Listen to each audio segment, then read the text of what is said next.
앞으로의 성장주가 왜 안 좋은가를 단적으로 보여주는 거죠. 왜 코스닥에 있는 종목들은 대부분 다 거래소에 있는 성장주에 대해서 스포트하는 기업들이거든요.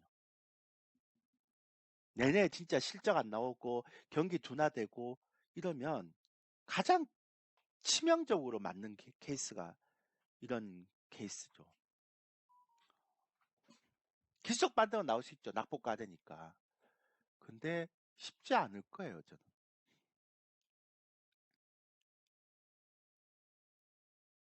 감히 말씀드리지만. 그런데 굉장히 빨리 팔잖아요. 왜? 거래소에서 이렇게 10조에 사버리면 인버스 2X 이제 수익 안 되거든요. 그러니까 예전에 시장 올라갈 때 팔지도 않았던 애들이 올해 지금 보세요. 엄청나게 이익실 내버리잖아요.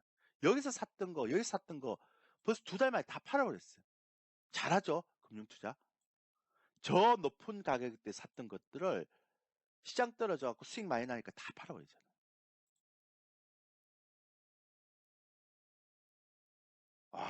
이제 시황은 여러분들이 자꾸 이렇게 생각하고 그러면 안 됩니다. 진짜 이제는 종목 장세로 가야 됩니다. 근데 종목도 완전히 지금 12년 동안 갔던 종목과 완전히 반대 종목으로 가야 되죠. 그러니까 새로운 트렌드가 변하는 시절에 맞는 종목. 2차 전지는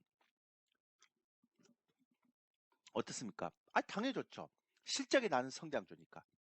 아직 주변에 전기차가 그렇게 많이 없잖아. 그래서 포스코 케미칼이 딴 거 다 떨어졌는데 포스코 케미칼이 정배열이 안 꺼진단 말이에요. 이게 역배열로 안 떨어진다고. 이게 다 정배열이에요 지금. 하이닉스는 벌써 역배열 꺾여버렸어요. 근데 포스코 케미칼은 역배열이 아니에요. 정배열이에요. 그러니까 성장주가 다 나쁜 게 아니라니까. 실적이 되는 성장주들은 버틴다니까요. 잘 가고. 그러니까 벌써 우리가 여러분들이 얘가 시장에서 인정받는지 안 받는지 보면 이게 주봉상 장단기 이평선의 관계만 딱 보면 돼요. 그럼 게임 셋이에요. 더 볼 것도 없어요.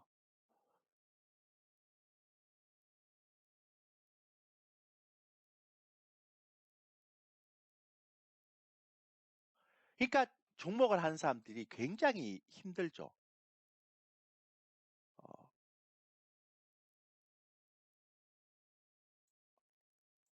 왜냐하면 어떤 트렌드가 어떻게 변하는지 모르니까.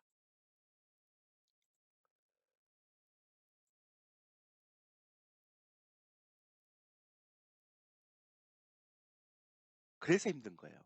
예. 근데 똑같은 형태지만 위메이드 안 보세요. 올라오고 있죠. 역배로 꺾여버렸어요. 그리고 올라올 때마다 장기 이평선에 맞고 있잖아요, 지금. 그냥 정배열만 하세요, 정배열. 장단기 이평선. 여러분들이 성장도에 많이 물려있는 건 알겠는데, 예, 앞으로의 시장은 그런 시장이 아니라는 걸 명확하게 보여주고 있잖아요.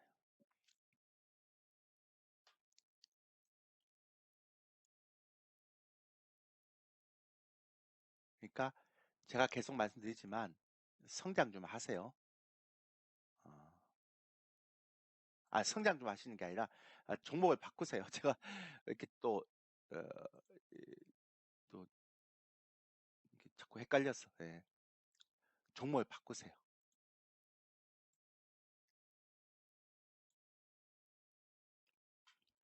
그게 맞는 거예요. 예. 그리고 시황에 대해서 너무 과도하게 신경 쓰지 마세요. 이제 저평가 한국 주식은 아까 말씀드렸지만 여기에는 저평가되니까 이게 안 무너질 가능성이 굉장히 높아요. 이제 2100선, 2200선. 이제 시간이 지나면 지나서 점점 더 강력한 지지 라인이 되죠. 그 다음에 1배 이상 가기도 힘들어요. 그러니까 내년 3분기야 1배가 2799고 아마 PBR 1배 정도 되면 이제 외국인들이 다 안 살 거예요, 아마. 한번 보세요. 지금 이렇게 사고 있는 강력한 매수가 아마 안 들어올 거예요, 외국인들. 그러니까 외국인들 특별하게 0.8에서 1배 사이에서만 매매 플레이를 할 거거든요. 예. 안 봐도 비디오죠. 됐죠? 자, 질문. 그래서 진짜 강한 주식들. 제가 요거 제 밴드 설정하는 거 다 가르쳐 드릴 테니까 정말 강한 주식들 중에 트렌드가 바뀌는 걸 하려면 제 강의를 한번 들어보세요. 다 얘기를 드릴 테니까. 그러니까 50만 원에 라이브 방송 5주면 5주 동안 충분히 여러분들하고 저하고 얘기를 할 수 있을 거예요. 예. 자, 질문. 오늘 굉장히 오랫동안 제가 시황 얘기를 했는데 이제 시황 얘기 안 해요. 앞으로 제가 무방을 하든 뭘 하든 시황 얘기 잘 안 할 겁니다. 예. 옛날에 시황 얘기만 했는데 이제 시황 얘기 할 필요가 없어요. 이제 종목 장세로 갈 거기 때문에. 그러니까 오늘 얘기한 게 끝이에요. 뭐, 근데 대부분의 성장률 대부분 다 역배열이에요. 저는 관심 없어요. 역배열은. 됐죠? 예.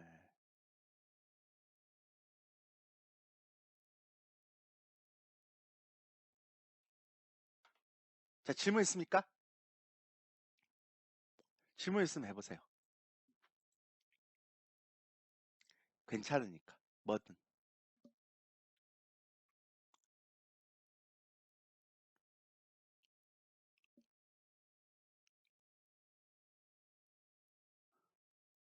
제가 성장주는 안 된다 그랬습니다. 특히 역배열난 성장주는 절대 안 돼요. 큰 흐름이 바뀌기 시작했으니까 이제는 쉽지 않아요. 그리고 내년도 박스권 저점은 요 정도, 박스권 고점은 한 요 정도. 2600선보다는 더 갈 겁니다. 아마 2700선이 제가 선 거예요. 예. 예. 요 정도 이렇게 보면 되지 않겠나 싶어요. 저희가 비중을 좀 실었는 종목 중에 SM이라고 있는데요. 잘 가죠, 지금. 6만 대 샀는데 지금 8만 2천 원까지 갔습니다. 예. 예, 종목 상담은 안 해드립니다. 예. 이런 게 이제 대표적으로 정배열이 돼 있는 종목들이죠. 그러니까 장기평선, 장기평 정배열된 종목. 그러니까 이런 종목들이 이제 타이밍이 저점에 와 있는 종목들이 굉장히 많아요, 지금. 퍼도 낮고. 어,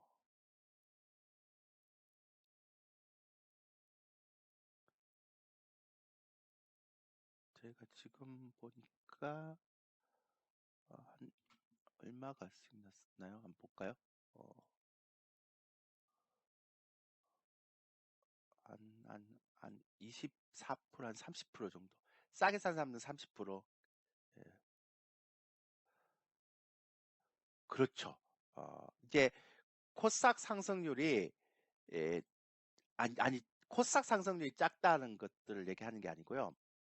이제 코스닥 중에서 2차 전지가 올라가면 코스닥 비중이 높잖아요. 그러니까 코스닥은 뭐냐면,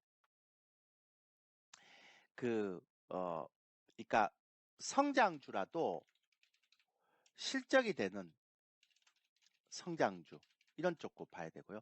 그 다음에 어떤 분들 그러면 지금 개별주들이 코스닥에서 개별주들이 많이 올라가는 이유는 뭡니까? 라고 얘기하면 지금 코스닥 개별주들이 지금 강하게 반등하는 이유는 뭡니까? 라고 얘기하면 기관들이 올해 코스닥이 안 좋았으니까 기관들이 낙폭과대 코스닥 기업들을 주식 종목들을 당기죠. 상승시키죠. 왜냐하면 이거 상승 안 시키면 올해 뭐가 안 됩니까? 펀드 수익률이 예, 예, 마이너스가 되거든요. 그래서 어, 북클로징 되기 전에 무조건 맞춰놔야 됩니다. 그러면 올해 12월까지는 기술적 반등이 나올 수 있겠죠. 낙폭과대출 중에 나올 수 있지만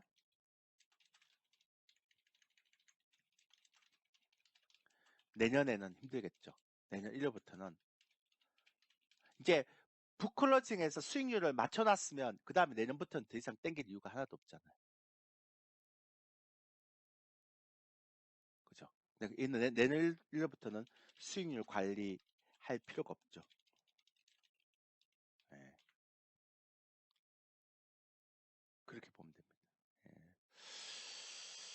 제가 시황 얘기 잘 안 하겠다 그랬는데 수급의 비밀리. 예. 근데 금융 위기는 은행권이 무너져야지만 가능합니다. 근데 지금 은행권이 너무 탄탄해요. 그래서 제가 어, 뭐 강영현? 예, 강영현이라는 사람이 뭐 주식 14년 했다 그랬는데 이분이 며칠 전에 5일 전에 꾼이라는 거 났어요, 이분이. 근데 나스닥은 여전히 7천선 보고 있는데 이분이 코스피는 2100선을 그러니까 지난번 저점을 안 무너질 가능성이 있다라고 말을 이제 수정을 하셨더라고. 뭐 수정하는 게 나쁜 건 아니죠. 본인이 그렇게 생각하면 수정을 해야죠. 근데 그 전까지만 해도 강영현 이사가 코스피를 1800까지 봤대요. 1700까지 떨어질 수 있다고. 맞나요? 그러면서 그때 뭐라고 얘기하는가 하면 금융위기가 올 가능성이 있다라고 그때 얘기를 했다고 그러더라고요. 1700까지 떨어지면.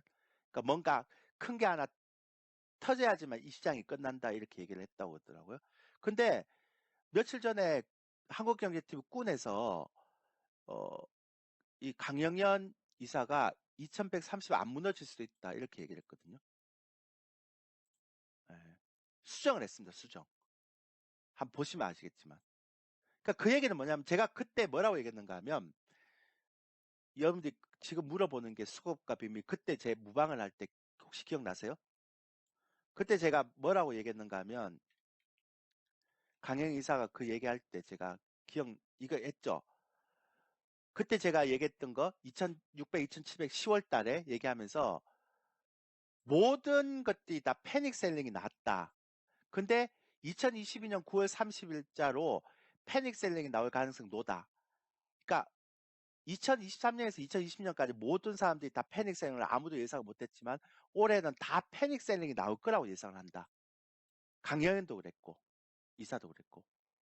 그래서 모든 사람들이 다 패닉 셀링이 나올 거라고 얘기할 때는 패닉 셀링이 나올 가능성이 없다. 그리고 미국의 은행권하고 그, 그 크레딧 스위스도 보면 사우디 국부펀드에서 자금을 조달해 버렸잖아요. 그러니까 패닉 셀링에 대한 부분, 그다음 리먼 브러스 사태에 대한 그 리스크를 내가 알고 있을 때는 다 대비가 돼요. 모를 때 대비가 안 되는 거지. 그래서 금융위기는 발생할 가능성이 없다. 그때 제가 10월 달에 그때 막 전부 다 막 1800 간다고 그러고 막 그럴 때. 왜냐하면 전부 다 금융위기 가능성을 얘기하면 미리 사전에 준비한다. 그리고 은행권은 굉장히 탄탄하다. 그 얘기를 되게 많이 했거든요. 제가. 여기 제가 10월 달에 얘기했던 겁니다. 제 무방 때. 요 날이었을 거예요, 아마. 그러니까 시황은 더 이상 안 물어봐도 돼요, 저한테. 그날 요날 얘기했던 거기 때문에. 예. 아마 요날 2700선, 2600선 얘기하면서 그 얘기를 했어요, 제가. 이때만 하더라도 막 1800, 1700 굉장히 이게 많이 나왔던 시기였거든요. 예. 그때 제가 그랬었어요. 그때는 저 요곡수 많이 먹었습니다. 아니 왜 어떻게 2700을 가냐 막 그런 얘기요. 근데 지금은 제가 방송 출연하면 댓글에 욕하는 사람 하나도 없어요. 그리고 제가 올해 1월 달에 지수가 폭락할 거라고 했거든요. 1, 2월 달에. 그때도 요곡스 많이 먹었습니다.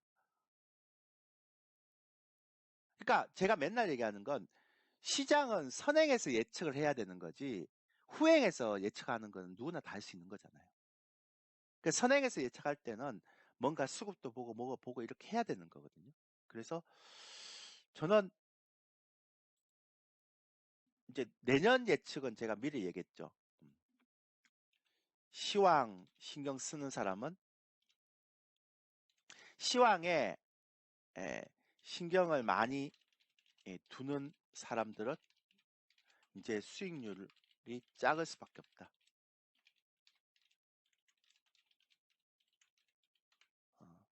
전 시황에 이제 신경 안 씁니다. 우리 회원들한테 그래요. 시황은 제가 알아서 할 테니까 제가 좀 줄이라 그러면 줄이고 늘리라 그러면 다시 그 종목 늘리고 이렇게만 하면 된다. 이제 종목이 어떤 종목 가는지만 신경 쓰자.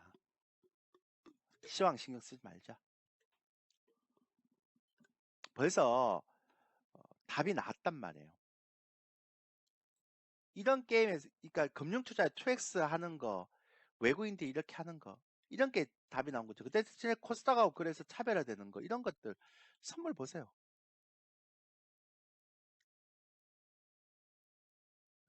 그리고 PBR 보세요. 그러니까 벌써 답이 나왔어요. 그러니까 우리 시장은 2200, 2100 안 무너지는 거예요. 그 내년 2700. 그러니까 답은 나왔단 말이에요. 그러니까 어떤 종목을 사는지에 대한 부분만 포커스를 맞추세요. 제발. 시황 신경 쓰지 마시고 그냥. 그러니까 제가 볼 때는 내년에 많이 떨어져도 2100, 2200입니다. 그러니까 PBR 0.8배 이하로 잘 안 내려오더라고요. 그 다음에 많이 올라가 봐야 PBR 1배 이상 올라가면 다시 맞고 올라가면 맞고 이럽니다. 그래서 PBR 0.8배에서 그러니까 0.8배에서 PBR 1배 사이라고 생각하시면 돼요. 요 사이. 그러니까 이 사이에서 아마 움직일 거다라고 생각하시면 거의 맞을 겁니다. 예. 그러면 PBR 0.8배가 박스권 저점이고 PBR 1배가 박스권 고점이고 그러니까 요 사이에서 그냥 종목 장세로만 갈 거다 이렇게 생각하시면 됩니다. 됐나요? 예. 또 질문. 내년에 진짜 괜찮은 종목 많습니다. 그러니까 많지는 않는데 괜찮은 종목들이 많이 보입니다. 많지는 않는데 진짜로 내년에 정말 좀 프로들은 주식 할맛 날 거예요. 예. 왜냐면 주도주만 잡아버리면 되니까. 그러니까 은행 예금 5%, 회사채, 우량 회사채, 국채 5%짜리 그 수익률에 만족 못하는 사람들이 있거든요. 그 유동성이 몰릴 만한 종목들을 찾아서 사면 내년 수익률 꽤 괜찮을 거예요. 예. 그런 형태로 보는 거고요. 음, 어,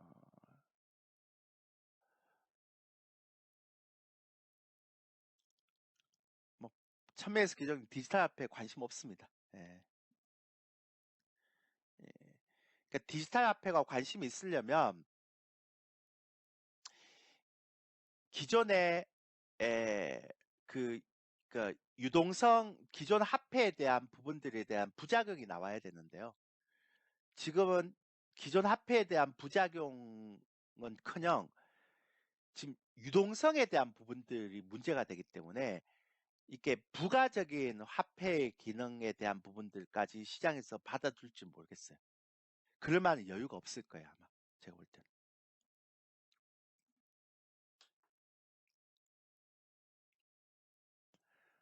개인적으로 조선은 어떨까요? 라고 얘기하는데요. 조선업종은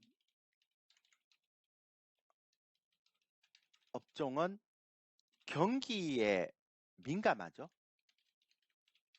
예, 굉장히 민감합니다. 근데 얘들은 계약을 하고 나서 3년 동안 돈을 나눠받는 형태이기 때문에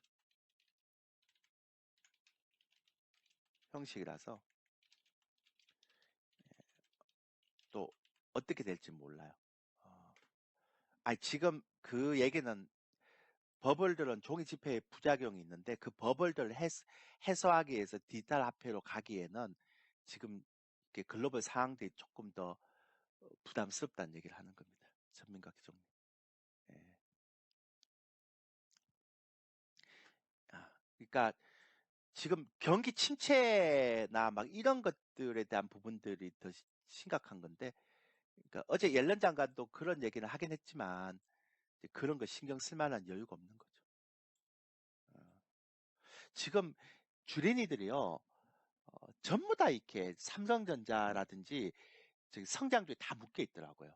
그러니까 성장주 이외의 종목들이 올라가기 정말 좋은 시기죠. 제가 한번 보여드릴까요? 이거 원래 안 보여드리려고 그랬는데, 제가 이거 설정하는 거 가르쳐 드릴게요. 이번에 가입하시는 분들 보면 이게 조선주예요. 이게 5개 종목 있거든요. 근데 한번 보여드릴게요. 현대중공업, 현대미포조선, 네. 정배열입니다. 2개는 삼성중공업 역배열이죠. 한국조선해양 역배열이죠. 대우조선해양 역배열이죠. 그러니까 장기 이평선하고 단기 이평선을 봤을 때 세 종목은 다 역배열이고요. 현대 쪽만 정배열이 2종목이에요. 자, 그러면 여러분한테 질문할게요. 5개 업종이 있는데 그 5개 업종 중에 3개 업종이 정배열이고 2개 업종이 역배열이다. 2개 업종이 정배열이고 3개 업종이 역배열이다.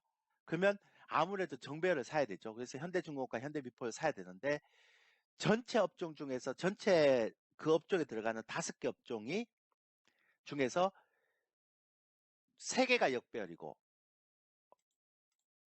2개가 정배열이다. 그러면 업종이 좋은 건가요? 버지니아 울프님, 그 업종이 좋은 업종이라고 볼 수 있나요? 그러니까 그 업종에 속하는 종목이 2개가 정배열이고 얘는 또 정배열도 아닙니다. 현대중공업 정배열 아니에요.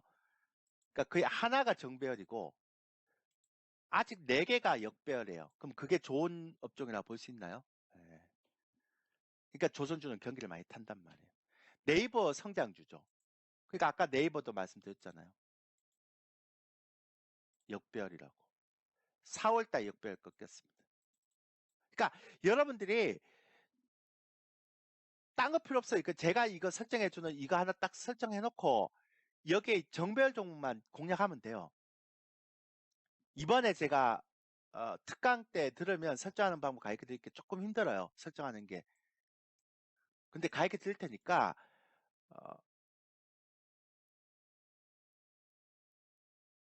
가입을 하세요. 그러면 제가 요거 밴드 설정하는 거나 장단기 이평선 설정하는 거, 여러분들이 기존에 HTS에 있는 그 개념이 아니기 때문에 좀 힘들어요. 근데 제가 좀 친절하게 가르쳐 드릴게요. 네. 근데 어쨌든 여기 역배열된 종목들 하지 마세요. 그리고 전체 업종 중에 역배열이 많은 종목도 하지 마시고. 예, 그래서 이제 그런 부분들을 여러분들이 좀 생각하고 가시면 됩니다. 예, 근데 위메이드나 이런 것들은 확실히 역배열이에요. 그리고 이제 디지털 화폐가 좀 이슈가 되면 위메이드 같은 것도 올라가야 되잖아요. 가상화폐. 근데 이런 것들이 못 올라가잖아요. 아직까지는. 천민스 기종님.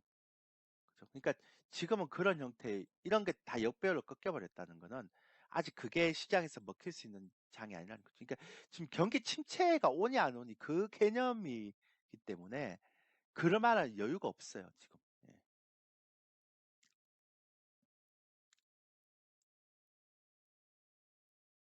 예, 보시면 돼요.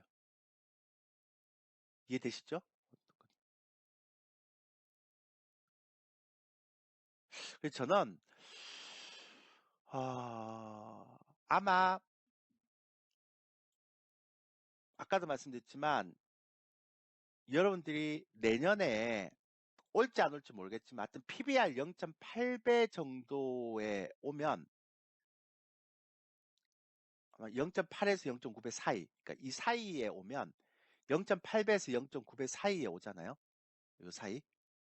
그러니까 0.8배까지는 이제 완전 안 올 거고 0.8배하고 0.9배 사이 정도 오잖아요. 2200선인데 2200선에 2300선인데 그러면 내년 주도주를 빡시게 사서 모아가야 됩니다.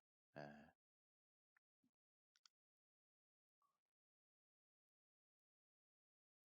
뭐 얘기할 것도 없습니다. 예. 그리고 PBR 1배 넘잖아요. 그러면 주식 비중 줄여야 됩니다. 내년에 2,700선.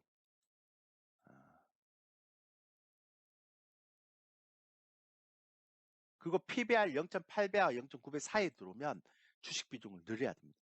단 성장주가 아닌 정배열 낮은 종목 위주로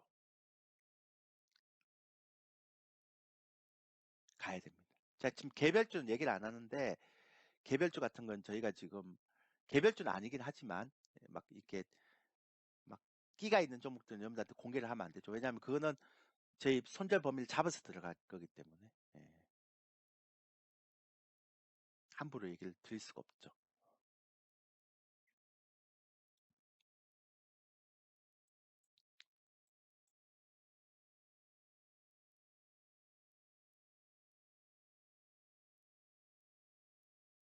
이제부터는 진짜 종목 잘 보셔야 됩니다. 시황 생각하지 마시고요. 시황을 생각할 것 같으면 얘네들이 이렇게 안 팔죠. 얘들이 바보입니까? 이걸 팔게? 팔 이유가 없잖아요, 얘네들이. 그죠? 그러니까 안 팔 가능성이 굉장히 높다라고 말씀드릴게요. 또 질문. 이번에 강의 좋은데 꼭 들으셔야 됩니다. 진짜로.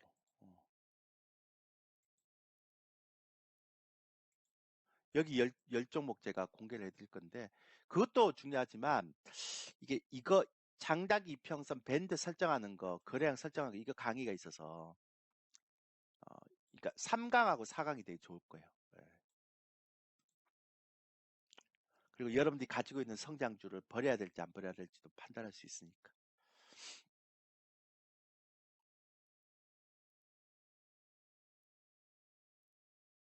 오케이. 예. 됐나요? 어쨌든 저는 좀 센 종목들 위주로. 그러니까 보면 이렇게 그러니까 성장주가 좋을 때는요. 이렇게 제가 만든 이 이평선을 타고 가죠. 이렇게. 그러니까 지금은 이제 그렇게 못 가고 역배열이니까. 그러니까 앞으로 이런 종목이 나오겠죠. 그러니까 주봉상 요걸 타고 가는 종목들에 대해서 일봉상 2위로 가는 종목들이 나오겠죠. 그러니까 저희는 제 데드라인은 주봉이 이렇게 녹색 선 밑으로 내려오면 안 됩니다. 일봉도 주황색 선 밑으로 내려오면 안 됩니다. 그러니까 진짜 센 종목들로만 저희가 할 겁니다. 그러니까 센 종목, 센 구간에서만 내년부터는 종목 이렇게 하기 때문에. 그러니까 이게 내려와서 한번 꺾여버리잖아요. 그러면 이렇게 내려와서 밑을 타고 가면 계속 꺾이죠, 이렇게. 그러니까 올라올 때만 계속 치고 가야 되는 거죠, 이렇게. 그러니까 아무리 가치주라도 이렇게 타고 가는 종목들만 해야지 아니면 쉽지 않죠. 그러니까 저희가 지금 6만 원대 매수했던 종목들 중에 SM도 보세요. 타고 가는 거니까 정배열이고 타고 가는 종목들. 그러니까 계속 하는 거예요. 6만 원대 사서 아주 초기에 샀죠. 6만 원대 중반에서 사서 계속 지금 두 개가 지금 올라오고 있잖아요. 이게. 장기 이평선 정배열이고 주봉과 일봉 계속 타고 있기 때문에 계속 가져가는 거예요. 물론 조만간에 팔겠지만 팔지 안 팔지 제가 고민해 보겠지만 어쨌든 그래서 이런 종목들만 저희가 하는 거죠.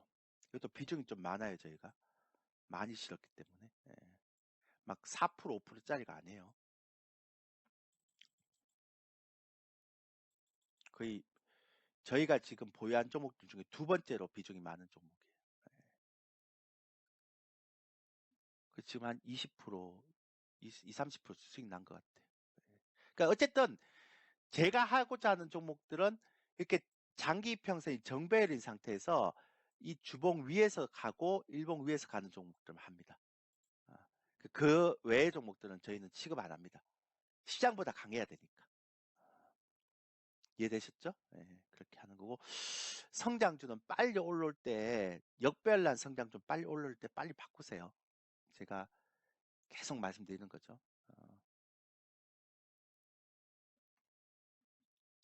지금 못 바꾸면 이제 지금 이제 마지막 기회 같아요.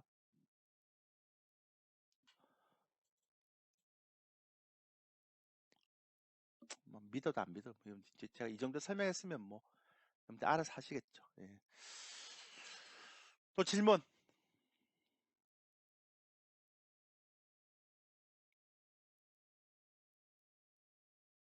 제가 어, 제가 SM이라는 종목을 6만 대 샀는데요. 이제 조만간 좀 팔지 안 팔지 저희가 이제 생각을 해봐야 되는데 제가 어떻게 분석해서 이걸 샀는지 나중에 5장에 한번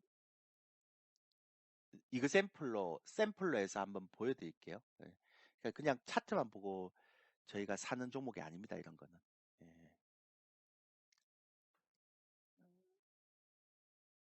그러니까 5장에 제가 혹시라도 어, 보여드릴 수 있으면 한번 보여드릴게요. 그러니까 이 10종목을 분석할 때 어떻게 분석하는지에 대한 부분들을 종목을 어떻게 분석하는지를 제가 얘기를 드리자면 좀 과학적으로 분석을 하죠. 잠깐만요. 예. 샘플 하나만 보여드릴게요. 저희가 6만 대 사서 되게 싸게 사서 지금 많이 수익이 났으니까 하나만 제가 보여드릴게요.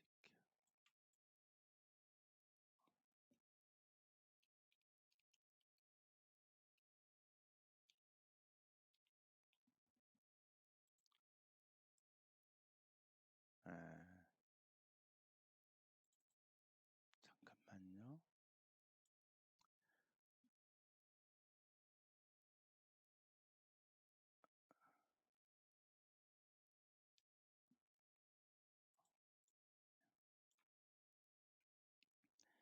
어,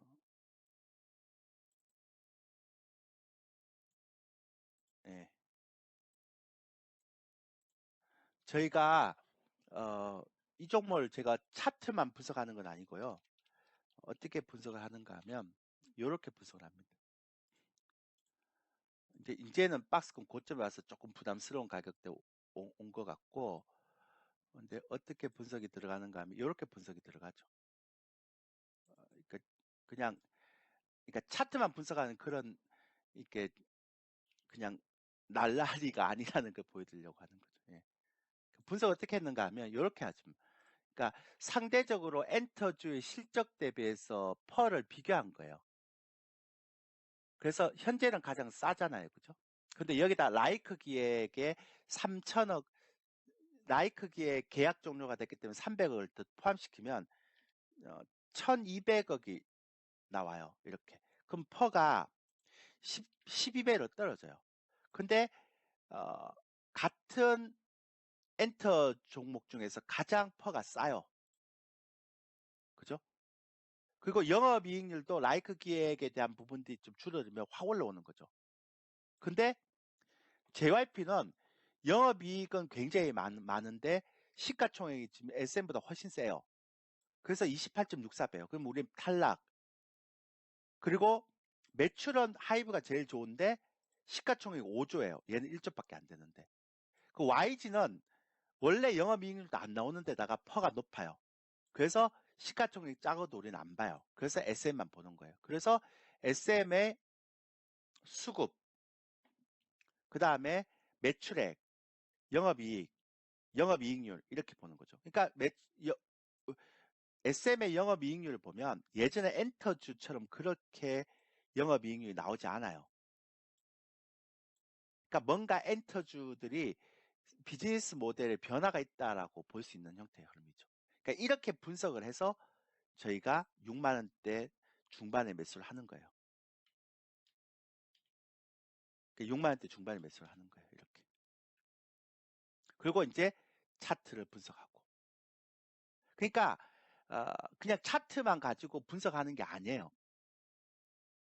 그렇게 되면 내년 2023년 주도주 못 잡아요, 여러분들이. 단연코. 그러니까 트렌드가 변하는데 어떻게 잡습니까? 못 잡죠. 아, 그렇게 잡을 수가 없죠.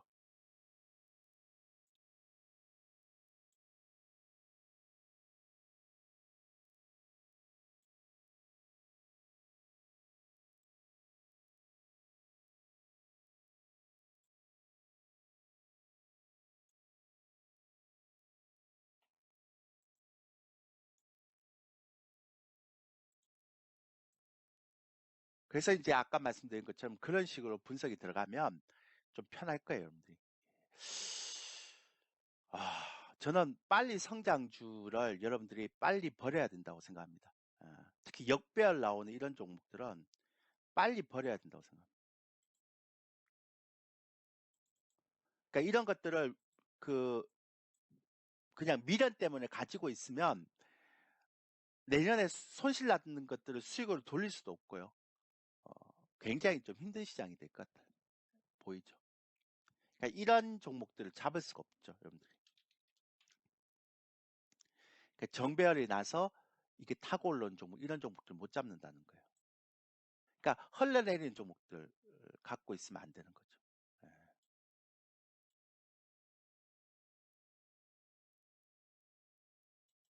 그죠? 그러니까 또 제2의 SM이라든지 제2의 다우 데이터 같은 종목들이 이제 내년에 엄청나게는 아니지만 적자리 나올 거예요.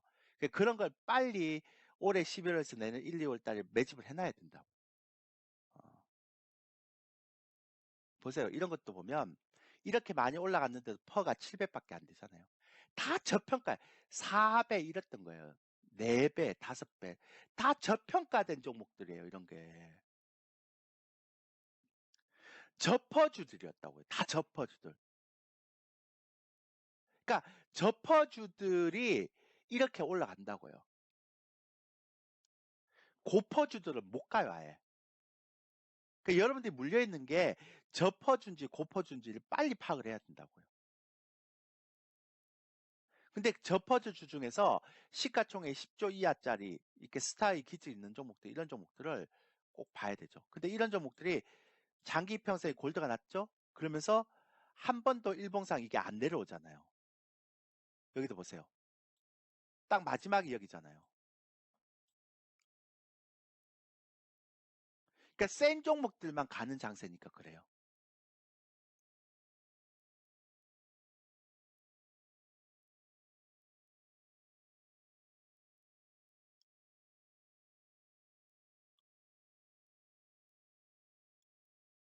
그러니까 이렇게 센 종목들 중에 타고 가는 종목들은 반드시 여러분들이 제가 말씀드리지만 해야 된다.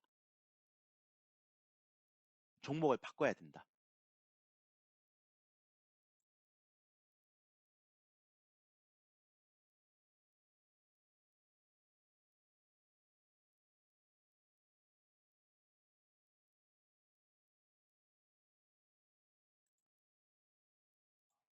음, 그게 제가 얘기 드렸던 거죠.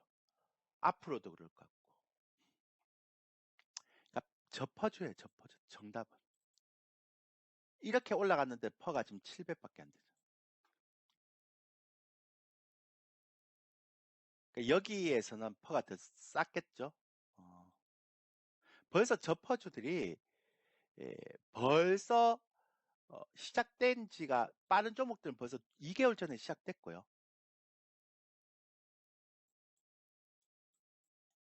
어, 그 다음에 2개월 전에 장장기 이평선도 골드가 나버렸고 이렇게. 그러니까 10월달 시작이 막 떨어질 때 얘는 골드가 나오는 거죠. 그러니까 벌써 성장주는 6월, 7월달에 데드가 다 났고 벌써 가치주는 얘는 그때는 4배였거든요. 가치주는 벌써 어, 어, 가치주의 1등주는 벌써 10월달부터 시작해서 정배를 난 상태에서 타고 가기 시작했죠. 그러니까 진짜 여러분들이 이걸 알고 빨리 바꿔야 된다. 제가 어떻게 얘기를 못 하겠네요. 예. 그래서 내년에는 올해 손실 났던 걸 다 복구할 수 있는 마지막 기회예요. 제가 볼 때 내년 9월 이후에는 또 주식하면 안 돼요. 예. 제 예상이 맞다면 내년 9월 이후에는 주식하면 안 돼요. 어, 또 피해 있어야 됩니다. 또 파생으로 또 가야 됩니다. 예. 많이 가면 10월, 많이 못 가면 9월. 제가 볼 땐 시장 끝이에요. 예. 그럼 그때부터 이제 경기 침체에 대한 이슈가 시장에 반영되기 때문에 다시 2100선, 2200선까지 팍팍팍 떨어질 수 있습니다. 2700선에서 2200선까지 2100선, 2200선까지 떨어지면 정신없이 떨어지겠죠? 음, 그래서 어, 가능하면 이제 좀 웬만해서는 이제 성장주 실적 안 된 종목들 이런 것들 좀 피하시는 게 맞습니다. 자, 또 질문 있습니까? 음, 제가 원래 안 보여드리려고 그러다가 보여드리는 거예요. 저희가 이렇게 기업 분석한다는 거.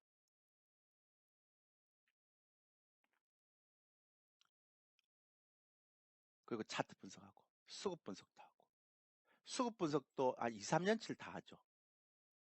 어, 그러니까 막 몇 개월 차고 막 그런 형태의 방이 아닙니다. 저희는. 예. 자, 또 질문 있습니까? 이런 종목을 잡아야 됩니다. 이런 종목. 예. 이런 종목들이 퍼더 쌀 때 한 4배 정도 될 때 정배를 딱 날 때 이런 접어주거든요. 예. 이런 종목들 사야 됩니다.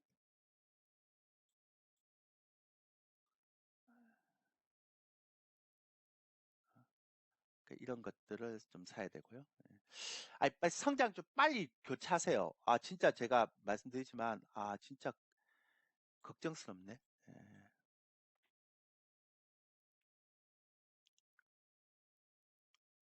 예. 또 질문 없으세요? 하여튼 제가 볼 때는 이제부터는 저퍼주 장세입니다. 저퍼주.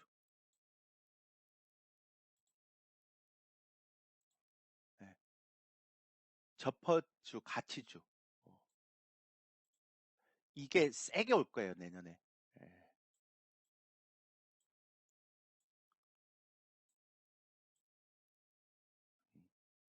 그리고 저희는 시가총액 10조 이상은 절대 매매 안 합니다.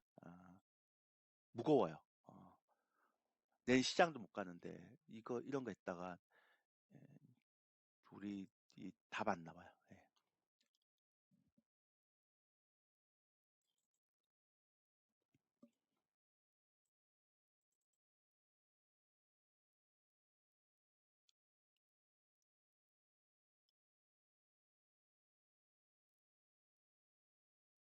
또 질문 없으세요? 어, 시황 얘기는 아까 오전에 했던 걸로 끝나고 이제부터는 어, 앞으로 제가 내년에는 아마 시황 얘기를 거의 안 할 겁니다. 왜냐하면 어차피 많이 떨어져도 2100, 2200이니까. 제가 말씀드렸죠. 내년에는 상반기에 뭐 2100, 2000, 뭐 2100도 안 오겠지만 2200 정도가 마지막일 것 같고요. 예. 하반기 2700이 마지막일 것 같습니다. 그러니까 어차피 이 정도의 박스권이면 강한 종목들 많이 안 떨어져요. 예. 그러니까 시장 신경 쓰지 말고 종목만 신경 쓰고 가시면 돼요. 안 되는 놈 빨리빨리 던지세요. 안 되는 놈을 갖고 있어 봐야 뭐 답 나오나요? 안 되는 건 빨리 버리는 게 상책이죠.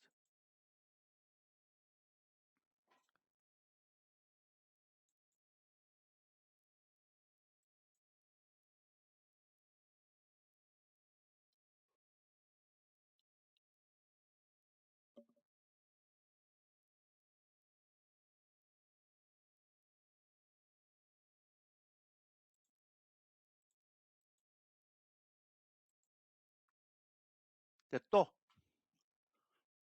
질문 없으세요? 왜 이렇게 질문이 없지? 예. 자, 그러면 조금 뭐 궁금한 거 있으면 시황 얘기는 다 했고요. 궁금한 거 있으면 올려주시면 제가 삼성전 안 됩니다. 개인들이 이렇게 많이 갖고 있기 때문에 많이 올라가도 저는 7만 원대 초반. 개인들 수급이 이렇게 많은 종목들은 박시죠. 예. 저희는 라이브 방송을 이렇게 많이 물어보시는 분인데 라이브 방송을요 11시 정도까지밖에 안 합니다. 아, 주로 한 10시 30분 정도까지 하고 나머지는 대부분 다 문자로 갑니다. 이건 전부 다 이제 AS하고 시황 잘 분석 안 하니까 종목 위주로 많이 이렇게 얘기하고 그러다 보면 많이 할 게 없어요. 요즘은 시황이 그렇게 중요하지 않기 때문에 진짜 많이 할 게 없어요. 저희가 보는 종목들만 계속 보면 되니까. 예,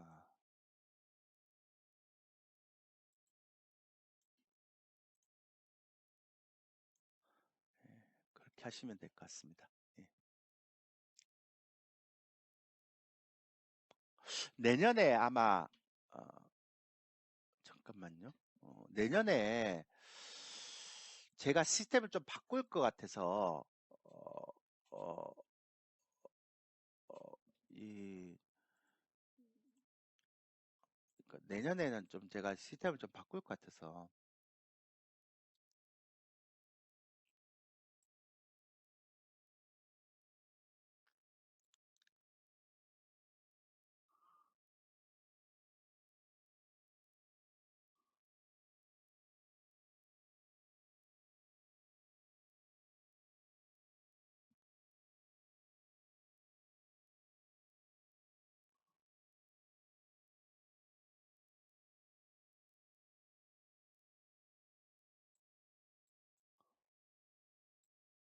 내년에는 아마 제가 생각한 그게 맞다면 어, 종목에 대한 부분들을 되게 많이 되게 중요하게 생각할 것 같아요.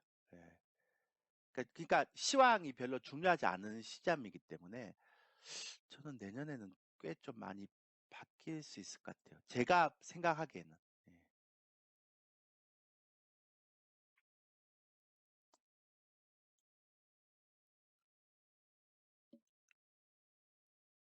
근데요, 그러니까 퍼가 낮다고 해서 다 좋은 게 아니에요. 그러니까 예를 들어서 GS건설 같은 건 퍼가 낮잖아요. 근데 지금 역배열이잖아요. 물론 바닥에서 강력하게 거래가 터지긴 했지만, 그러니까 퍼가 낮으면은 퍼가 4배이기 때문에 올라오긴 할 겁니다. 예, 그죠? 낮기 때문에 올라오긴 할 거예요. 거래가 터지잖아요. 그러니까 이제 가치주들이 가기 시작한다는 거죠. 너무 많이 빠졌고 퍼가 4배니까 PBR 0.3배니까 올라가긴 하겠죠. 그죠? 건설주도. 근데 저는 개인적으로 이렇게 역배열이 된 종목들 별로 안 좋아합니다. 뭐 이까지 올라가긴 하겠지만 퍼가 쌓이니까 저퍼주가 싸서 왜냐하면 대한유화가 그랬잖아요. 대한유화가 퍼가 되게 쌌거든요. 4배 정도 됐는데 여기서 근데 이까지 올라왔어요. 이게 이제 7배가 된 거죠. 철강도 보면 현대제철 같은 경우가 퍼가 지금 3배밖에 안 돼요. 그래서 올라오긴 하겠죠. 이렇게. 근데 이게 이제 얘가 정배열이 되냐 역배열이 되냐의 게임이거든요. 지금은. 예. 그래서 정배열인 종목들과 역배열인 종목들이 좀 차이가 있겠죠. 그러니까 올라오는 속도나 이런 것들이. 근데 확실히 퍼가 싼 종목들은 시장이 떨어져도 이제 더 안 빠져요. 어.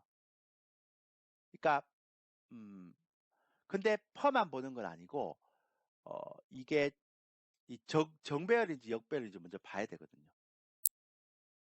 그러니까 역배열이면 조금 부담스럽긴 하죠. 아무래도. 그래서 퍼가 싼 종목들은 1순위로 봐야 되는데 그 중에 정배열인 종목들을 좀 더 봐야 되겠죠. 그래서 이 다우 데이터처럼 이렇게 정배열이 나오면 역배열에서는 올라오는 게 별로 그 정배열이 딱 되잖아요. 그때부터 이제 단기적으로 세게 올라온단 말이에요. 이렇게. 그죠? 그러니까 얘가 역배열일 때는 올라올 때 좀 찌긋찌긋찌긋 올라와요. 그 정배열했다가 탁 올라올 때는 세게 가잖아요. 그러니까 얘가 또 정배열로 갔다가 무너질 수도 있는 거니까. 그래서 가능하면 정배열을 좀 선호하라고 제가 얘기 드리는 거죠.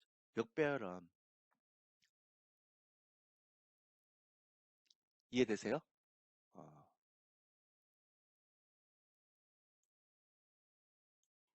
자, 원현님 이해되세요? 어. 그러니까 무조건 저평가 가치주를 사라는 게 아니라 저평가 가치주 중에서도 정배열이 돼야지만 현재의 트렌드에 맞는 그 종목이 되는 거죠. 그리고 1등주가 되는 거죠. 예. 그래서 말씀드리는 거예요. 또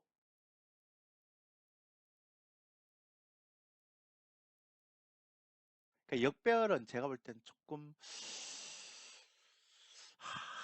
글쎄요. 그냥 정배열 될 때까지는 그냥 뭐 지켜만 보는 게 좋지 않을까 뭐 그런 생각. 아 근데 정배열에 저퍼주 되게 많은데. 어, 진짜 많은데. 이 다우 데이터 같이 이렇게 될 수 있는 종목 꽤 많은데요. 예. 제가 얘기를 못 해드리. 왜냐면 이때 그러니까 이 특강 때 공개를 해야 되니까 또 돈 주고 하시는 분들하고 또 아는 분 차이가 있잖아요. 예.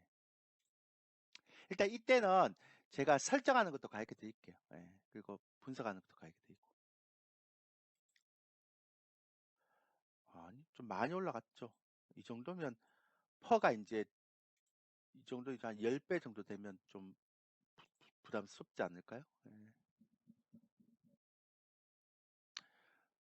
근데 쌀 때에서 올라갔고 퍼가 한 10배 넘으면 그때부터 이제 적정 퍼가 되니까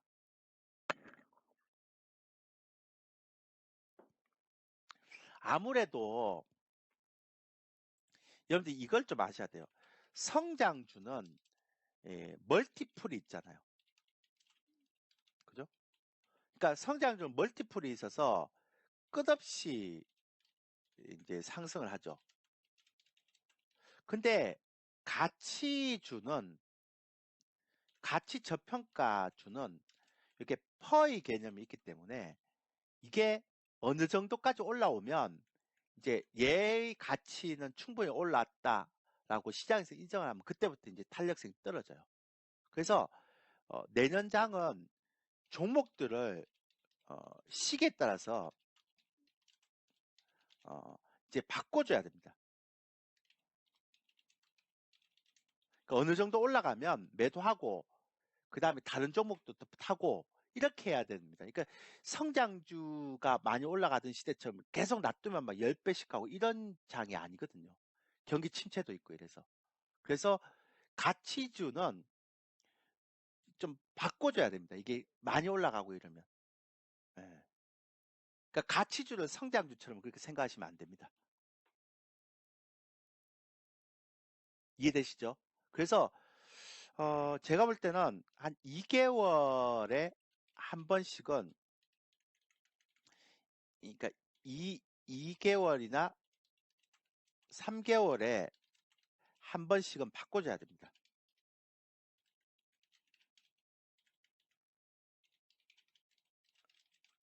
종목 교체를 해야 됩니다. 왜냐하면 그만큼 가치가 올라가 버리니까 주가가 올라가면서 주가가 상승하면서 이제 저평가가 해소되는 국면이 나오니까요. 그러니까 가치주는 멀티플이라는 게 없잖아요. 성장주는 멀티플을 계속 적용시키고 유동성상세고 이러면 그렇게 가는데 가치주는 그게 없거든요. 그러니까 좀 다르죠. 성장주 매매하는 거하고 좀 다르게 가야 됩니다. 그래서 얘를 사서 얘가 많이 올라가면 얘를 팔고 또 다른 쪽으로 가서 또 먹고 또 딴 쪽에서 먹고 이렇게 가야 돼. 순환매로 가야 되는 형태로 있죠. 이해되세요? 원현이? 그러니까 성장주의 개념하고는 좀 다릅니다. 가치주는. 자, 이해되시면 1번. 예. 그러니까 이제는 성장주처럼 그렇게 놔둬서 막 10배씩 먹고 이렇게 하는 주식시장 끝났어요. 그런 시장은 이제 안 와요. 그러니까 좋은 시절 다 끝난 거죠. 어, 예. 그래서 제가 볼 때는 그런 생각으로 만약에 접근하게 되면 내년 시장은 좀 힘들죠. 어.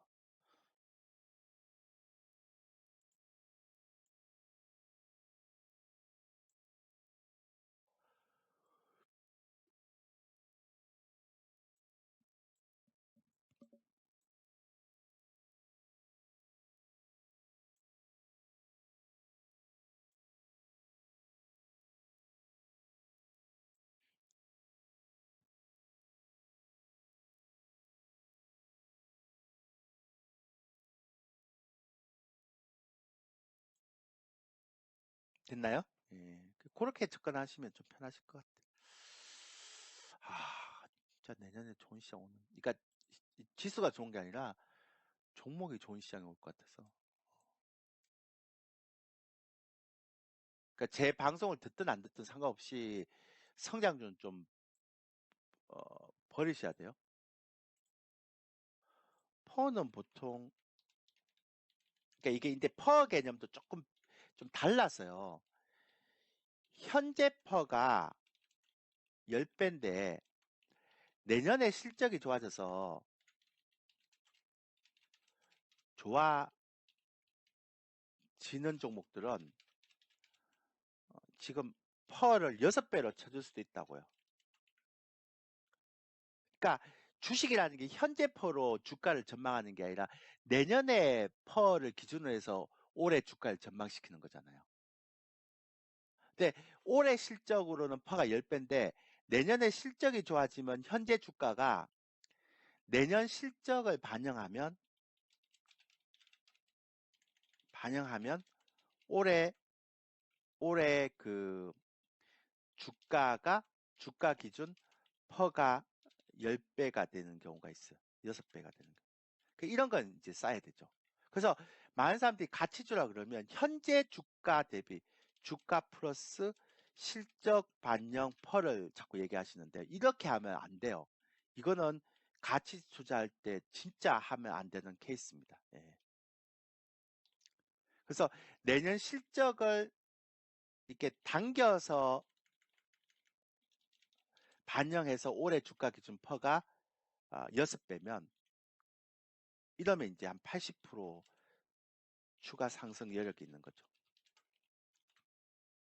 그러니까 계산 방식이 성장주와는 좀 달라요. 성장주 멀티플을 접목시키기 때문에 가치주의 계산은 좀 달라요. 그러니까 현재 퍼가 싸다라는 것만으로 들어가게 되면 좀 힘들어져요.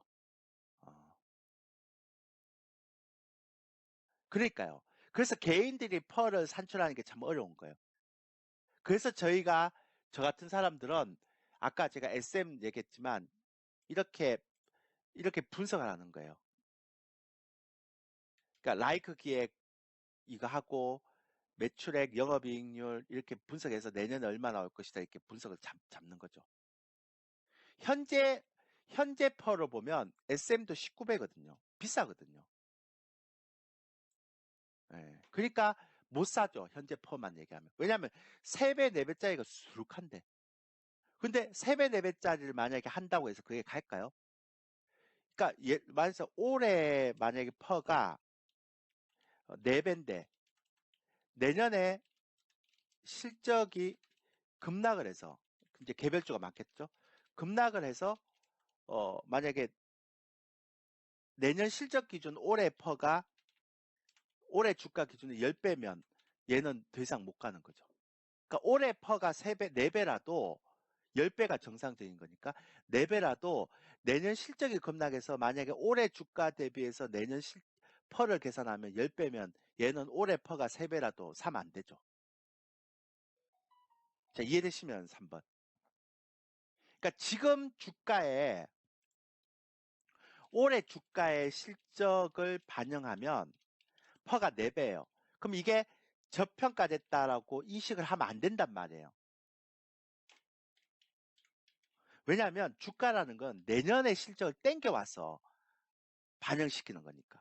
그래서 내년 실적이 급락을 하면 지금 현재 주가 대비 퍼가 10배가 돼버리는 거예요. 그럼 얘는 저평가 종목이 아닌 거죠. 그래서 현재퍼만 보고 막 이게 싸다 비싸다라고 얘기하는 게 쉽지 않아요. 그래서 가치주들이 굉장히 힘든 거예요. 성장주는 멀티플을 주기 때문에 안 힘들거든요. 그건 가치주는 힘들어요.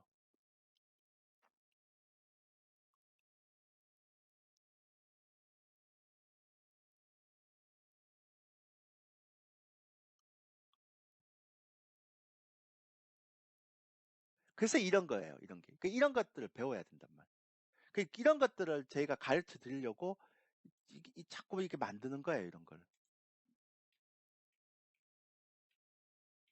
그래서 가르쳐 드리는 거죠. 근데 이런 거 가르쳐 드리면 아우 귀찮아.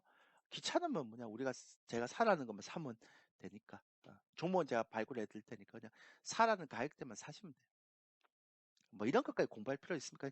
공부를 하려고 하시는 분들이 있으시니까 제가 이렇게 자료를 만들어서 설명을 드리는 거지. 공부하실 분들 아니면 뭐 굳이 제가 이렇게 할 필요가 있나요?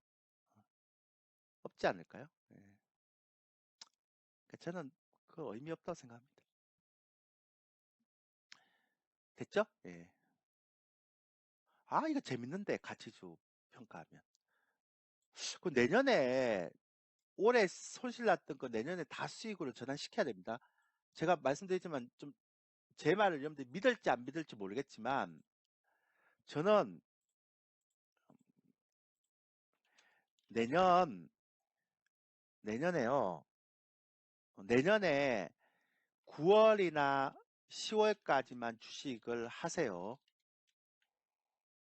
제 예상이 맞다면 내년 9월, 10월에서 2700선 정도 오면 그때부터 이제 실물 경기에 대한 충격이 올 겁니다. 그러면 또 한 번 강하게 시장이 급락을 하죠.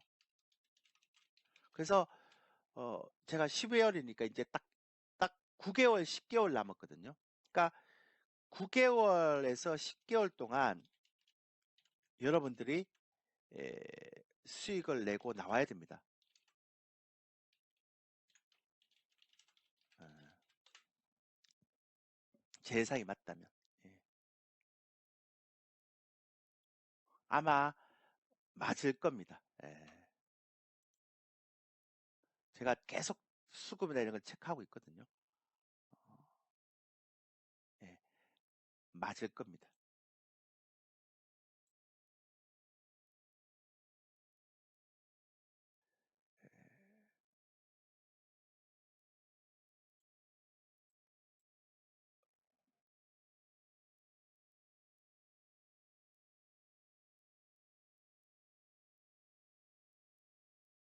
쉽지 않은 장이 올 거예요.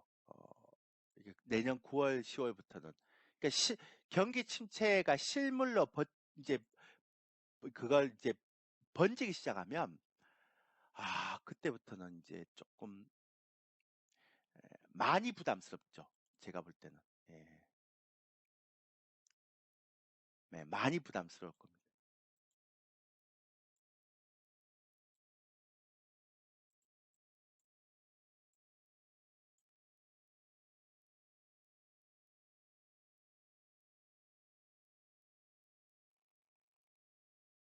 예. 쉽지 않게 부담스러울 수 있어요. 예.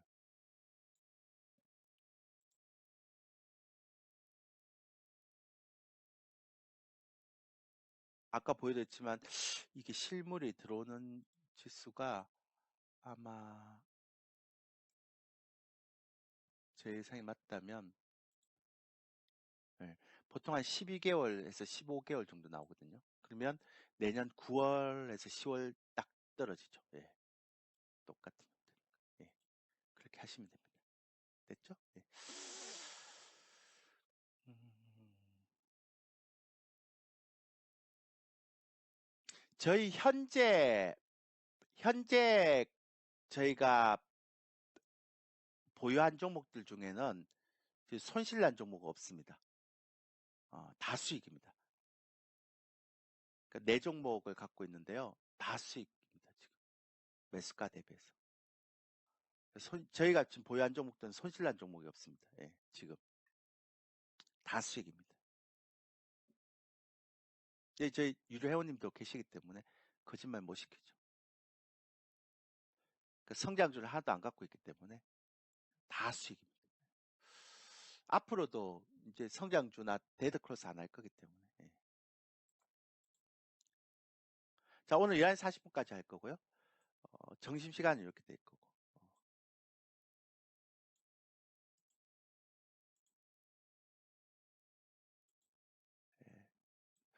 질문 있으십니까? 없으시면 제가 시황 얘기를 잘 안 할 거, 이제 앞으로도 안 할 거예요. 오늘 오전에 한 게 다예요. 할 게 없어요. 제가 계속 말씀드리지만 할 게 없어요. 어차피 떨어져 봐야 2100, 2200이고요. 내년 하반기에 2700이고 정해져 있는 거고. 종목도 성장도 힘들고. 예. 제가 말씀드렸잖아요. 예. 그러니까 빨리 성장주는 빨리빨리 종목 교체해야 된다. 그러니까 더 이상 얘기할 게 없어요, 제가.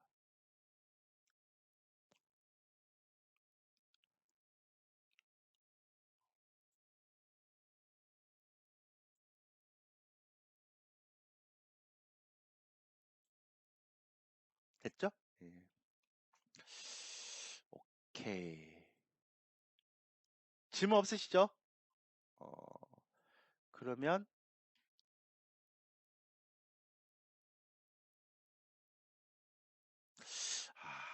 진짜 또 이 얘기를 또 해야 되나? 그, 그 주식을 얼마 정도 하셨어요, 박장로님? 예, 주식을 하신 지가 몇 년 정도 되세요? 어, 5년요? 예. 제가 한 30년 정도 되는데요. 제가 방송은 한 23년 했고, 근데 한국경제팀 23년 했고요. 23년을 했는데요. 그 이런 게 주식을 하다 보면 이런 게 있어요. 지수가 예, 저점을 깨고 계속 하락하는 그런 예상이 나타나잖아요. 그러면 종목들이 급락을 합니다. 근데 지수가요, 이전 저점을 깨지 않는다.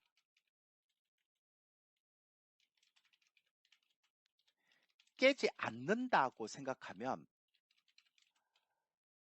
지수가 200포인트가 하락을 하든 300포인트가 하락을 하든 이게 종목들이 예전처럼 그렇게 떨어지지 않습니다.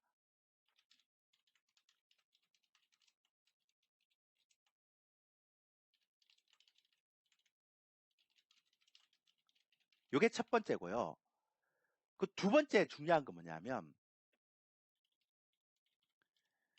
왜 제가 장단기의 이평선을 중요하게 생각하는가 하면 장단기 이평선이 골든 크로스인 그러니까 정배열인 종목들은요. 들인데 추세를 타고 가는 종목이 있거든요. 이런 종목들은요. 시장이 200포인트, 300포인트 떨어지면 메이저들이 떨어질 때마다 그 종목들 매집을 합니다. 그러니까 저가를 허용하지 않죠. 많이 허용하지 않습니다. 이유는 뭐냐면 저가를 허용하게 되면 개인들이 저가 매수를 들어오기 때문에. 근데 이 장단기 이평선이 역배열된 종목, 그러니까 성장주들 얘기하는 거죠. 지금 보면 그러니까 역배열이 된 종목도 있죠. 장단기 이평선이 역배열이 된 종목들은요.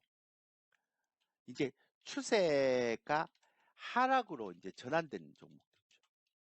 이런 종목들은 지수가 2, 300포인트 떨어지면 크게 하락합니다.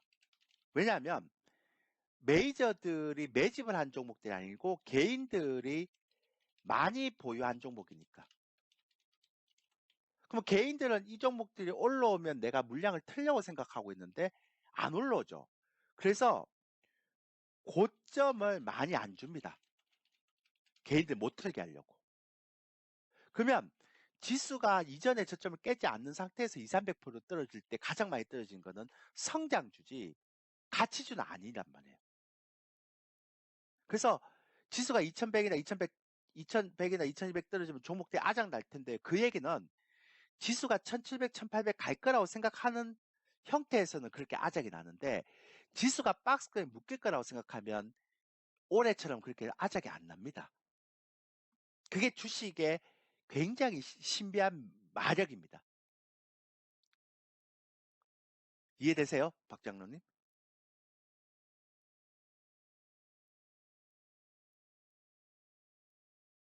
그래서 제가 아까 뭐라고 했냐면 시황을 자꾸 생각하고 접근하시는 분들은 내년에 수익이 안 난다는 얘기가 바로 그 얘기예요. 그러니까 시장에 대한 공포심만 계속 갖고 있기 때문에 올해 계속 떨어졌기 때문에 올해에 대한 공포심만 계속 갖고 있기 때문에 뭔가를 못 사죠. 시장이 떨어지면 겁이 나서. 근데 특히나 성장주를 많이 갖고 있는 사람들은 성장주 빠바박 떨어지면 그러니까 싸다고 사야 되는 게 아니란 말이에요. 주식은. 그러니까 트렌드가 어떻게 변하는가를 봐야 되죠. 그래서 시장이 막 200포인트, 300포인트 떨어질 때 잘 안 떨어지는 종목이 좋은 종목이에요. 잘 안 떨어진다는 것은 메이저들이 매집을 하고 있기 때문에 개인들한테 저가를 많이 허용을 안 한다는 얘기가 되거든요.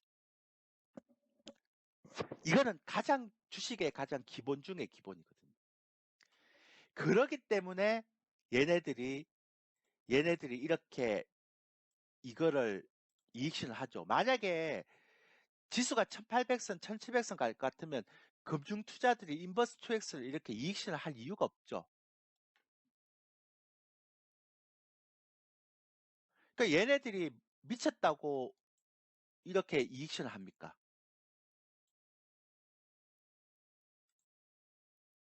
그러니까 이제는 지수가 200포인트가 떨어지든 300포인트가 떨어지든 2200선이 오든 2100선이 오든 이제부터 센 종목들은 안 떨어진다니까요. 근데 약한 종목들은 급 나갑니다. 곡소리 나는 거죠. 그래서 주식을 조금만 오래 하신 분들은 그 개념을 알아요. 그래서 제가 그 강영현 이사 뭐 시장도 잘 보고 뭐 그런 분 다 높이 인정하지만 그분이 뭐 주식계 들어온 지 한 12년 됐다 그런다, 15년 됐다 그러는데요. 그러면 짧잖아요, 아직까지 경력이. 뭐 공부를 되게 열심히 하신 분이고 훌륭하신 분이 아시겠지만. 근데 이제 그 주식이라는 거는 이론만으로 되는 게 아니에요. 그러니까 이론을 가지고 접목시켜서 주식이 되는 것 같으면 경제학 교수들이 더 잘하죠. 근데 주식은 시장에서 나타나는 변화 이런 것들을 경험치로 봐야 되거든요. 그래서 역대 페드 의장 중에서 가장 잘했다고 생각하는 의장이 그린스펀이잖아요. 왜냐면 시장에서 잔뼈가 굵었던 분이고 옐런, 버냉키. 그러니까 버냉키도 처음에는 페드의 의장이 들어왔다가 실수 연발했죠. 왜? 학자 출신이었기 때문에. 그러다가 이제 시장 보면 아 이게 아니구나. 내가 본인이 인터뷰에서 그런 얘기했어요. 내가 대학교나 학계에서 배웠던 이론들이 시장에서 먹히지 않는구나. 그래서 바꿨잖아요. 시장주의로. 그러니까 이론은 어디까지는 이론일 뿐이에요. 근데 주식시장에서는 이론하고 시장에서 움직이는 거와는 달리 느껴지는 부분이 있어요. 강영현 이사, 훌륭한 분입니다. 제가 나쁘다고 얘기한 건 아니죠. 근데 제가 그분이 막 코스피 1700, 1800 막 얘기할 때 속으로 걱정했거든요. 왜냐하면 시장에서 저렇게 강하게 막 얘기하는 거는 별로 좋은 게 아니거든요. 근데 이번에 5일 전에, 그러니까 지난주에 꾼에 나와서 어, 코스피는 2100선 지난 저점 안 무너질 가능성이 있다 이렇게 수정하셔서 제가 그래도 인정했어요. 와. 왜냐하면 본인이 1700, 1800까지 얘기했다가 그걸 2100이 안 무너질 수도 있다라고 얘기를 바꾸는 건요. 정말 쉽지 않은 거거든요. 왜냐하면 요걸 굉장히 얻어먹을 수 있는 상황이기 때문에. 그래도 바꾸잖아요. 그런 건 대단한 용기죠. 박수를 쳐줘야 되는 부분이죠. 그런 건. 그러니까 이 시장은 플렉스블하게 대응을 해야 되지 너무 이렇게 한쪽의 어떤 그런 어떤 그 개념을 갖고 있으면 쉽지가 않아요. 진짜로. 예. 그러니까 너 극단적인 거는 되게 이제 좀 자제하라고 그러잖아요. 그래서 아까 말씀드렸지만 이렇게 금융투자들 인버스트엑스를 10월, 11월 때 굉장히 급하게 매도하는 건 시장이 이제 박스권에 갇힐 수 있다라는 생각을 하기 때문에. 그리고 외국인들이 10조를 샀다는 거. 그리고 수출입 물량이 계속 떨어지는데도 불구하고 10조를 샀다는 건 글로벌 경기 둔화는 돼 있지만 저평가 영역에서는 충분히 우리가 사겠다라는 걸 보여주는 형태죠.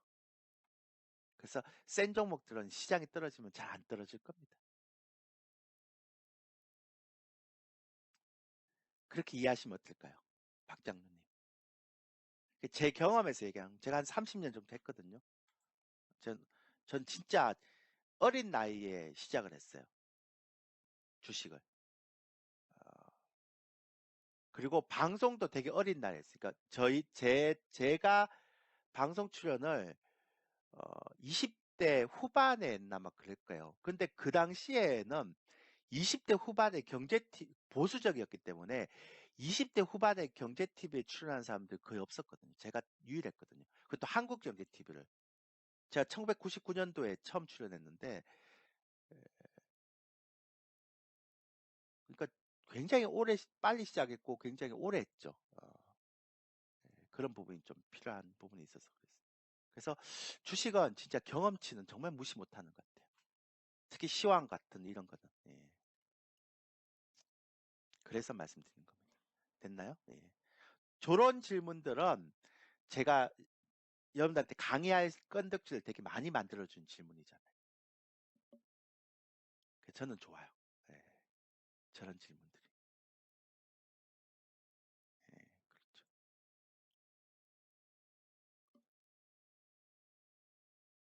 그래서 이제는 가능한 한 시장 얘기는 제가 안 하겠습니다라고 이제 얘기를 많이 요즘 하고 있죠. 어, 여기도 올려놨는데요. 이제 2023년은 시황보다 종목에만 집중하셔야 됩니다. 이렇게 얘기를. 그다음에 종목 차별화 장세 올 것 같다 이렇게 얘기했고. 그러니까 이렇게 이제 하는 이유는 제가 시장을 보면서 그런 걸 느끼기 때문에 그런 거죠. 그렇습니다. 그래서 여러분들도 조금은 생각을 조금 그렇게 해주시면 어떨까 제가 고민을 좀 하고 있습니다. 예.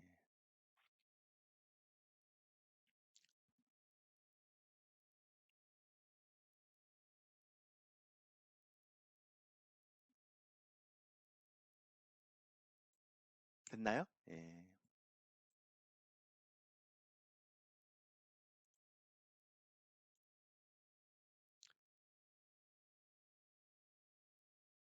또 질문. 예. 어, 자꾸 말씀하지 마시면서 시장 이야기 하지 마세요. 예, 시장 얘기 다 했습니다, 이제. 예. 얘기 안 할. 그러니까 왜냐하면 자꾸 궁금해 하시니까 얘기해 드리는 건데, 어, 제가 말씀드렸잖아요. 요 정도가 PBR 0.8배 정도는 사야 되고요. 0.8배하고 9배 사이에 1배 넘으면 좀 팔아야 되고, 뭐, 그렇습니다. 제가 만든 매트릭스는 그렇습니다. 그리고 그때 정확하게 외국인들이 매수가 많이 들어와서. 네, 네, 그렇게 하시면 돼요. 근데 모르는 거는 이렇게 가르쳐 드려야 되니까. 예, 그런 게 필요한 거니까.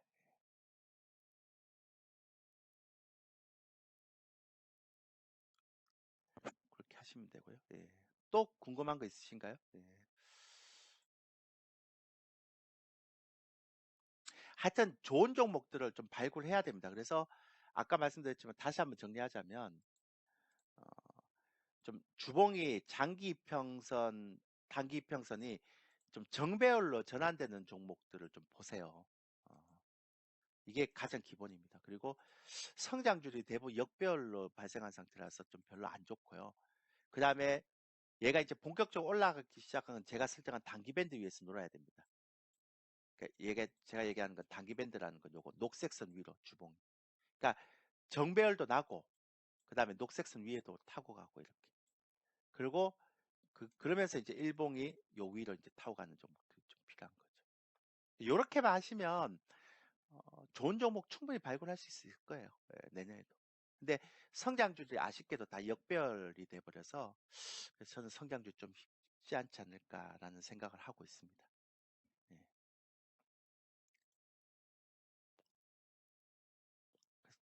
역배열은 좀 힘들 것 같아요. 제가 봐도. 그러니까 기속 반등은 나오지만 그게 계속 가기는 쉽지 않을 것 같아요. 예.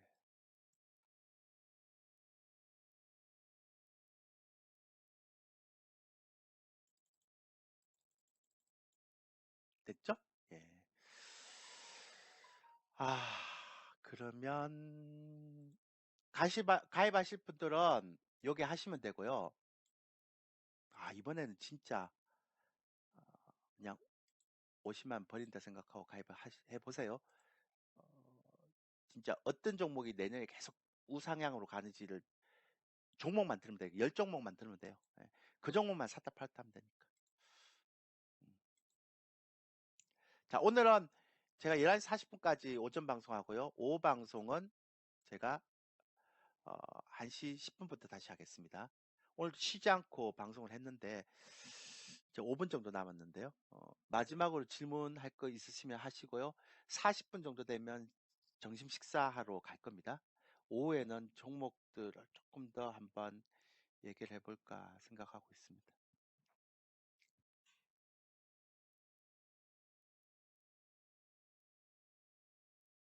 네.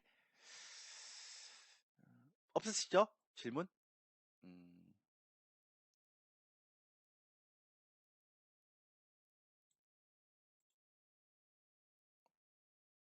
이 정도 이렇게 하면 되겠죠. 보이죠? 이 정도만 해도. 네. 가입은 밑에서 하시면 되고. 자, 그러면 어, 그래도 5분은 지켜야죠.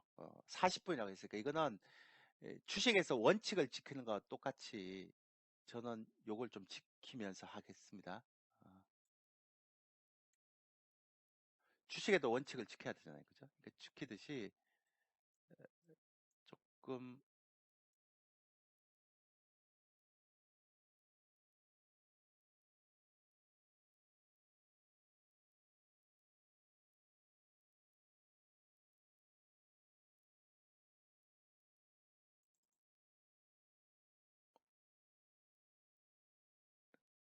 예. 이 지수가 많이 빠졌죠? 예, 보세요. 아침에 30%까지 올라갔던 게 7%까지 빠졌습니다. 예, 예. 제가 아까 말씀드렸지만 성장주들이 못 가면 지수는 생각보다 많이 못 갈 거예요. 그러니까 제가 아까도 말씀드렸죠. 올해 PBR 개념으로 보면 2600선이 마지막이거든요.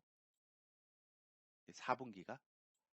그러니까 벌써 0.9배는 돌파했고, 이게 아니구나. 5,530분. 죄송합니다. 근데 올해 PBR 1배는 다 들어왔고요. 그러니까 1배를 넘어서 가까워지면 그렇게 많이는 안 살 것 같아요. 제가 볼 때는.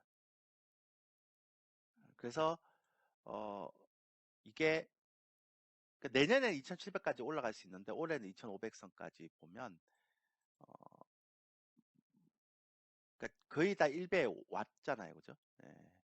그래서 지수는 이제 더 이상 이렇게 볼 건 별로 없고요. 이제 종목으로 포커스를 맞춰야 되는 거죠. 제가 볼 때 지수는 쉽지 않을 것 같아요. 예. 그러니까 이제 종목 장세라고 자꾸 말씀드리는 게 예. 지수는 별로 그렇게 제가 선호하는 스타일이 아니기 때문에. 예. 그러니까 이게 PBR 성장주처럼 지수도 멀티플을 계속 반영해서 가는 장세가 아니기 때문에요. 그냥 딱 1배 딱 되면, 그러니까 0.9배하고 1배 사이가 되면, 예, 딱 이게, 예, 그러니까 0.8배에서 0.9배 사이가 되면 매수를 하고 0.9배하고 1배 사이가 되면 어, 그러니까 성장주는 좀 버리고 가치주는 버리면 안 돼요. 그러니까 성장주를 버리라는 거예요. 성장주를 역배열난 성장주를. 그러니까 가치주는 이 지수에 상관없이 가는 거고 성장주들을 버리라는 거예요. 요 사이에 들어오거나 1배에 가까워지면. 가치주는 어차피 주도주기 때문에 버리면 안 되고, 그죠? 그 얘기를 드리는 거죠.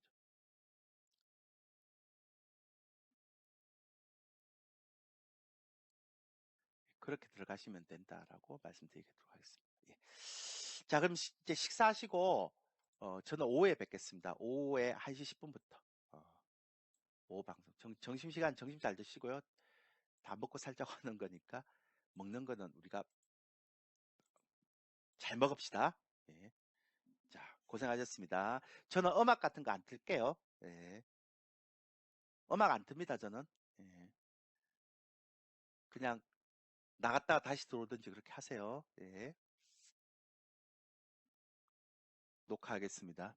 방금 이제 미국장하고 거꾸로 가니까 뭐 황당하네요라고 얘기를 하신 분이 계시는데요. 방금 했지만 미국 시장하고 거꾸로 가니 황당합니다라고 얘기해요. 천만의 말씀입니다. 예. 이렇게 거꾸로 가니 황당한 게 아니라 그러니까 나스닥이죠. 그러니까 미국은 추세가 하락을 어, 그동안 이제 예, 그동안 미국은 이게 약했고요. 그다음에 한국은 상대적으로 강한 증시입니다. 근데 이제 오늘만 그렇게 보이는 거죠. 아마 제 예상이 맞다면 장난 아닐 겁니다, 앞으로. 내년 2023년은 한국 시장이 훨씬 강할 겁니다. 예. 제가 답을 하나 드리자면 이게 나스닥이거든요. 나스닥은 제가 얘기했던 장기 이평선이 다 깨고 나왔어요. 이렇게 이평선이 다 깨졌죠. 근데 다우지수를 보면 장기 이평선이 다시 올라왔습니다. 깨졌다가 올라왔죠. 이렇게 나스닥 보세요. 예, 못 올라옵니다. 그러니까 나스닥과 다우지수를 보면 명확하게 지금 앞으로 이 시장의 흐름들이 어떻게 갈 것인지를 우리가 명확하게 알 수가 있습니다. 그러니까 오전에 제가 설명드렸던 것처럼 여러분들이 이제 생각에 대한 부분들을 조금 더 새롭게 이제 하셔야 된다라는 게 제 생각이고요. 무지무지한 시장이 옵니다, 이제는. 예. 그러니까 이제 제가 지난번에 말씀드렸지만 어, 성장주나 기술주가 들어가 있는 나스닥과 다우 지수의 차별화, 그 다음에 그러니까 미국 증시와 이머징 국가 중에 강한 섹터, 강한 국가의 차별화, 그 다음에 그 기술주 성장주와 그 다음에 그 가치주 실적주의 이게 차별화. 그러니까 제가 볼 때는 2023년은 이 지수는 박스권, 지수는 2200선에서 뭐 한 2100선에서 2200선, 200, 700선 요게 박스권인데 모든 것들이 다 차별화. 그러니까 차별화 장세의 그 이제 원년이다. 예, 이것도 극심한 차별화 장세의 원년. 예, 이렇게 보면 맞을 겁니다. 제가 볼 때는 이거의 시작이 됐다 벌써. 이렇게 보면 될 것 같고요. 그래서 장기 평선의 차이도 보면 다우조스는 벌써 역배를 났다 정배를 올라가 버렸고요. 나스닥은 벌써 역배를 꺾여갖고 지금 반등을 했음에도 불구하고 거의 헥헥대고 있는 모습을 보여주고 있죠. 그죠? 예, 그래서 너무너무 극단적인 차별화가 나오는 장세가 될 것 같아서 저는 그 부분들이 너무너무 이제 그 제가 보기에는 정말로 이제 본격화되게 이제 좋은 그 종목 장세가 될 것이다. 그러니까 시장에 대한 부분들은 그렇게 여러분들이 크게 에, 볼 필요가 없다라고 생각하고요. 그 다음에 이게 코스피인데 코스피도 주봉이요 역배열이에요. 예. 그러니까 지난번에는 정배열 됐다가 역배열로 갔잖아요. 그죠? 예, 그 역배열이거든요. 근데 시가총액 대형주 볼게요. 대형주가 이렇게 되어 있습니다. 무조건 역배열이죠. 올라올 수는 있겠지만 역배열입니다. 근데 중형주 장세를 보면 소형주 장세를 보면 조금 더 가깝게 올라오죠. 중형주는 예, 조금 더 그러니까 이게 이런 식으로 골든 클러스가 나지 않는 한 이제 지수가 막 급등하고 막 이런 형태들은 좀 힘들다고 보는 게 맞아요. 그리고 이거는 제가 월봉을 보여드릴게요. 그러니까 누가 이제 1800선, 1700선까지 떨어진다라고 생각하는 분들이 많잖아요. 근데 그렇게 되려면 월봉이 먼저 꺾여야 돼요. 그러니까 이건 주봉이고요. 그러니까 월봉의 제가 흐름을 보여드릴게요. 코스피를 보면 월봉은 아직까지 예, 데드가 안 됐어요. 그러니까 정확하게 여기 맞고 예, 반등을 하잖아요. 그러니까 여기도 마찬가지고 리먼 브러스 사태도 마찬가지고. 그러니까 월봉은 아직까지는 예, 데드가 아니에요. 그러니까 이평선이 데드가 아니란 말이에요. 그러니까 주봉만 데드죠. 그래서 월봉이 데드가 아닌 거죠. 그죠? 예, 그래서 아까 말씀드렸던 부분들이 그런 거고요. 그러니까 어, 시장에 대해서 제가 자꾸 여러분한테 말씀드리지만 저는 이제 지수 안 봅니다라고 얘기했던 게 이런 거예요. 그러니까 지수를 볼 이유가 없는 장세 그렇게 되고요. 근데 확실히 올라가는 장세가 아니라 데드가 걸렸지만 월봉은 장기평선 위에 아직 골드 크로스가 났지만 그죠? 아직까지 골드 크로스는 정배열이 된 게 2000년 이후로 한 번도 없었어요. 월봉은. 월봉은 역배열된 게 한 번도 없어요. 아직까지 한국 시장은. 예, 그죠? 그래서 주봉만 역배열된 거기 때문에 아직 추세는 살아있다라고 보는 거죠. 그죠? 그래서 제가 계속 이 부분을 여러분들한테 강조하고 있는 거고요. 그 다음에 만약 예를 든다면 어, 아까도 말씀드렸지만 그러면 얼만큼 보느냐 이렇게 어, 그러니까 얼만큼 보느냐 라고 얘기했을 때 아까 말씀드렸지만 내년 3분기까지는 괜찮을 것 같아서 내년 3분기의 고점인 2700선까지 본다. 이렇게 보는 거죠. 그 다음에 하락은 2100선에서 2200이 마지막이다. 그러니까 0.8선 안 무너질 것 같고 1배는 돌파하면 고점이다. 그래서 그 사이에서 아마 놀 가능성이 굉장히 크다. 그리고 박스권의 가칠 가능성이 크다. 그리고 종목 장세다. 이런 얘기를 제가 말씀을 드렸습니다. 그래서 지금 미국 증시보다 거꾸로 간다는 것은 아주 단기적으로만 그렇고요. 어, 좀 장기적으로 보면 이제 한국이 훨씬 더 셀 겁니다. 그리고 성장주의 시대는 제가 볼 때는 이제 끝을 내야 되지 않겠어요? 뭐 장기적으로 뭐 아까도 나스